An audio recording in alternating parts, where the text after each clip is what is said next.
ഇപ്പോഴല്ലെങ്കിൽ പിന്നെ എപ്പോഴാ? കുട്ടികളൊക്കെ വളർന്നുകൊണ്ടിരിക്കുകയല്ലോ.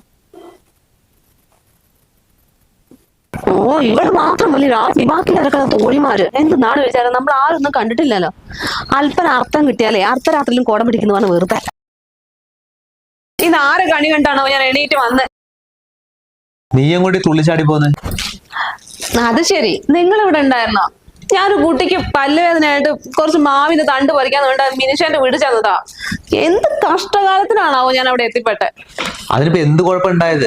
എന്താ ഉണ്ടായിരുന്നോ? അവിടെ ഭർത്താവ് പുതിയൊരു കാറും കൂടി വാങ്ങി. അതും 20 ലക്ഷത്തിന്റെ ആണത്രേ. അതിനിപ്പോ എനിക്ക് എന്താണ്? അവൾക്ക് മാത്രമേ 20 ലക്ഷത്തിന്റെ കാർ, നാട്ടിൽ ആർക്കും ഇല്ല.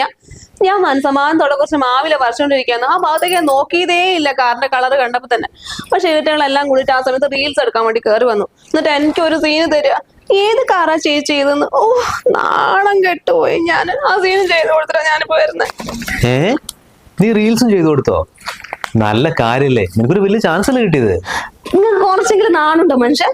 വേറെ ഒരുത്തിന്റെ ഭർത്താവ് കാറ് വാങ്ങിയിട്ട് അതിൽ ആക്ട് ചെയ്തിട്ട് വേണം ഞാൻ ചാൻസ് ഉണ്ടാക്കാൻ വേണ്ടിയിട്ട്. അല്ലാണ്ട് നിങ്ങൾക്ക് ഒരു കാറ് വാങ്ങിയിട്ട് സ്വന്തം ഭാര്യനെ അതിന്റെ മുമ്പിൽ നിർത്തിയിട്ട് 4 ഫോട്ടോ ഒക്കെ എടുത്ത് പോസ്റ്റ് ചെയ്തിട്ട് ഇപ്പൊ നിനക്കൊരു ചാൻസ് കിട്ടിയില്ലേ, ഇനി നമുക്കൊരു 5-6 റീൽസ് എടുക്കാന്ന് പറയാനുള്ള കഴിവ് നിങ്ങൾക്ക് ഇതുവരെ ഉണ്ടായിട്ടില്ലല്ലോ. എന്നിട്ട് എടാ, ഇതിലൊന്നും വലിയ കാര്യമൊന്നുമില്ല. ഒരു കാറ് വാങ്ങി 4 ഫോട്ടോ എടുത്തു, അത് നാട്ടുകാരെ മുന്നിൽ ജസ്റ്റ് ഒന്ന് കാണിക്കാൻ വേണ്ടിയിട്ട്. ഇതൊക്കെ വെറും പൊങ്ങച്ചാണ്, അല്ലാണ്ട് വേറൊന്നുമല്ല. അതൊക്കെ കേട്ടിട്ട് നമുക്ക് അതിന്റെ പുറകെ തുള്ളാൻ പറ്റുമോ? ഇല്ലല്ലോ. നീ ഇപ്പൊ എന്തായാലും മാവില പറിക്കാൻ പോയതല്ലേ, അത് കിട്ടിയില്ല നിന്റെ കയ്യില്. നീ ഇപ്പൊ എന്തിനാ അങ്ങോട്ട് പോയത്? മാവില പറിക്കാൻ. അത് നിനക്ക് കിട്ടിയല്ലോ. അപ്പൊ നീ എന്ത് ചെയ്യാ? അതും കൊണ്ട് കുഞ്ഞിന്റെ കാര്യങ്ങൾ നോക്ക്. എനിക്കിപ്പോ അത് തന്നെയാണല്ലോ പണി. നിങ്ങളുടെ കാര്യങ്ങളും കുട്ടികളുടെ കാര്യങ്ങളൊക്കെ നോക്കിയിട്ട് ഈ മാവിലെയും ചക്കേന്റെയും മുരിങ്ങന്റെ ഒക്കെ കുറച്ച് വീട്ടിൽ മിണ്ടാണ്ടിരിക്കുക, വേറെ ഒന്നും ചെയ്യണ്ടല്ലോ. ഓരോ പെണ്ണുങ്ങൾ എന്തൊക്കെയാണെന്നറിയോ ചെയ്യണത്? കാറൊക്കെ സ്വന്തമായിട്ട് ഓടിക്കുന്നത്. നമുക്ക് എന്നും ഈ വാടക വീട്. കയ്യിൽ നോക്ക്, എല്ലാവരും സ്വർണ്ണ വള്ളിടുമ്പോ ഞാൻ കുപ്പി വള്ളിട്ട് നടക്കുന്നു. നല്ലൊരു കമ്മല് പോലും ഇല്ല. വേറെ ഒന്നും വേണമെന്ന് ഞാൻ പറയുന്നില്ല.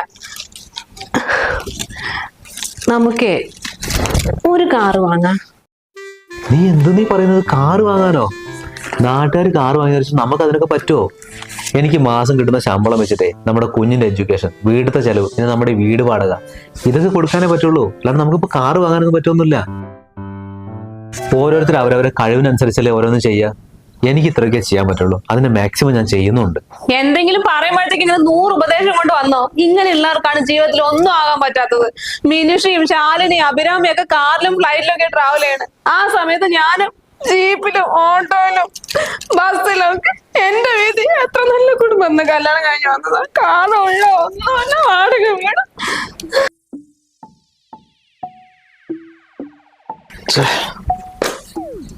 ഒരു ദിവസം പോലും ഇവിടെ സമാധാനം ഉണ്ടാവില്ല. മായേച്ചി, മായേച്ചി. ഇതാരും സന്ധ്യോ? എന്താണ് വിശേഷം? തിരക്കിലാ? ഏയ്, തിരക്കിലൊന്നും അല്ല.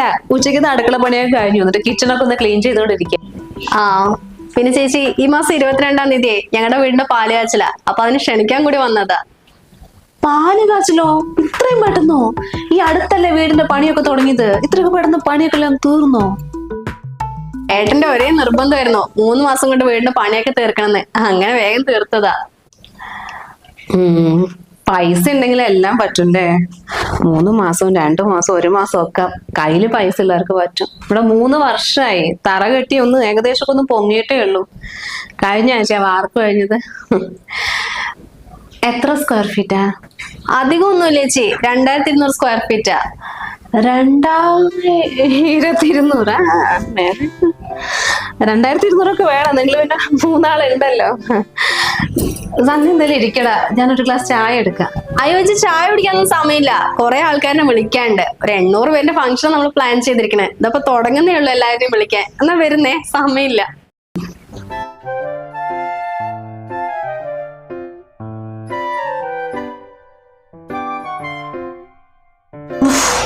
എണ്ണൂറ് പേരുടെ ഫംഗ്ഷൻ, 2200 സ്ക്വയർ ഫീറ്റിലെ വീട്. അതിനും വേണൊരു യോഗം. പക്ഷെ 800 പേരുന്ന് എന്നോട് എടുത്ത് വരേണ്ട കാര്യമില്ലല്ലോ. അത് പൊങ്ങച്ചം കാണിക്കാൻ വേണ്ടിയല്ല. ദിനുവേട്ടാ, ദിനുവേട്ടാ. എന്താണ്? സന്ധ്യ വന്നിട്ടുണ്ടായിരുന്നു. ഇപ്പൊ അവളെ വീടിന്റെ ഹൗസ് വാമിന് ക്ഷണിക്കാൻ വേണ്ടി വന്നതാ. 2200 സ്ക്വയർ ഫീറ്റ് ആണ് വീട്. അത് ശരി, അവര് വീട് പണി കഴിഞ്ഞു അല്ലേ? എപ്പോഴാ ഹൗസ് വാമി? അത് ശരി, അപ്പൊ നിങ്ങൾക്ക് അത് അറിയാഞ്ഞിട്ടാണ് ഞാൻ 2200 സ്ക്വയർ ഫീറ്റ് പറഞ്ഞ് നിങ്ങൾ കേട്ടില്ല. നമ്മുടെ വീട് ഞാൻ അന്നേ പറഞ്ഞത് ഒരു 1700 സ്ക്വയർ ഫീറ്റ് എങ്കിലും വേണമെന്ന്. അന്നേരം 900 സ്ക്വയർ ഫീറ്റിൽ വീട് ഉണ്ടാക്കിയിട്ട് ഇനിയിപ്പോ എന്താ ചെയ്യാ? നിന്റെ ശരിക്കുള്ള പ്രശ്നം എന്താ? ഇത്രയും കാലം വാടക വീട്ടിൽ ഇരുന്നിട്ടേ സ്വന്തം വീട്ടിലേക്ക് മാറുക എന്ന് പറയുന്നത് വലിയ കാര്യമാണ്. 900 സ്ക്വയർ ഫീറ്റ് ആണെങ്കിൽ എന്താ കുഴപ്പമുള്ളത്? സ്വന്തമായിട്ടൊരു വീടുണ്ടല്ലോ. ഇനിയിപ്പോ അതിന്റെ ബാക്കി പണി എങ്ങനെ തീർക്കുന്നു വിചാരിച്ചിട്ട് എനിക്ക് ടെൻഷൻ. ആരെങ്കിലും വന്നിട്ട് എന്തെങ്കിലും പറയുമ്പോഴത്തേനെ അതേപോലെ വേണമെന്ന് പറഞ്ഞ് വാശി പിടിക്കല്ല വേണ്ടത്. നമുക്ക് കിട്ടിയതിന് ദൈവത്തിനോട് നന്ദി പറയും. ഇനി തന്നെ അവിടുത്തെ പ്ലംബിങ്ങും വയറിങ്ങും പെയിന്റിങ്ങും സകല പണിയും ബാക്കി. അതിനെങ്ങനെ പൈസ ഉണ്ടാക്കുന്ന ആലോചിച്ചാണ് എനിക്ക് ടെൻഷൻ. അതിനിടയ്ക്ക് അവർക്ക് വീടിന് വലിപ്പം കൂട്ടാഞ്ഞിട്ട്. നിങ്ങൾക്ക് എല്ലാത്തിനും ഉണ്ടാവും ഓരോരോ കാരണങ്ങള്, വെറുതെ അല്ല ഞാൻ മാത്രം ഇങ്ങനെ.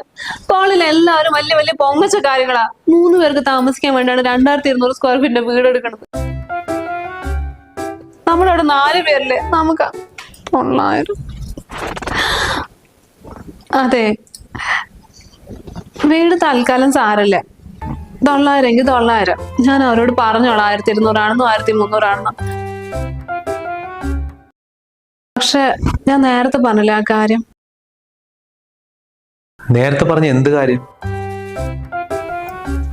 അത് ഞാൻ പറഞ്ഞില്ലേ, കാറ് വാങ്ങണ കാര്യം.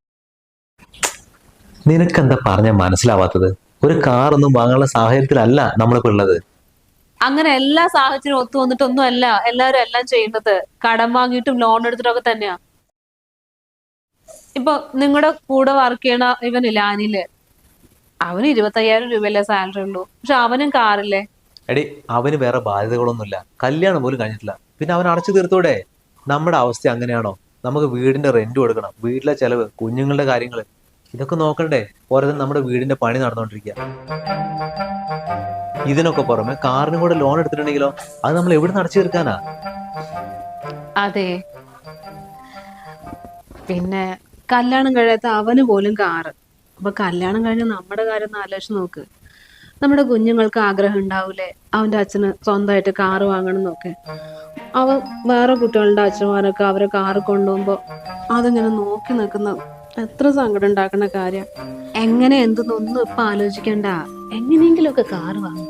പിന്നെ നമ്മളത് അടച്ചു കൊടുത്തോളും. ബാക്കി ചെലവുകളുണ്ടപ്പോ അത് അങ്ങോട്ട് തീർന്നോളും ആയിട്ടാ. ചെറിയൊരു വീടാണെങ്കിലും ആ വീടിന് മുമ്പിൽ വലിയൊരു കാറ് നിൽക്കുമ്പോൾ അത് നമുക്കൊരു അഭിമാനമല്ലേ. പിന്നെ ആരും വീട് ചെറുതാണോ വലുതാണോ അങ്ങനെ ഒന്നും നോക്കൂല. കാറിന്റെ വലിപ്പത്തിൽ എല്ലാവരും അങ്ങോട്ട് മതി മറന്നു. നമുക്കതൊരു സന്തോഷമല്ലേ. ഡൗൺ പേയ്മെന്റിനെ കുറിച്ചല്ലേ ആലോചിച്ചുകൊണ്ടിരിക്കുന്നത്? അതിനെ കുറിച്ച് ടെൻഷൻ അടിക്കൊന്നും വേണ്ട.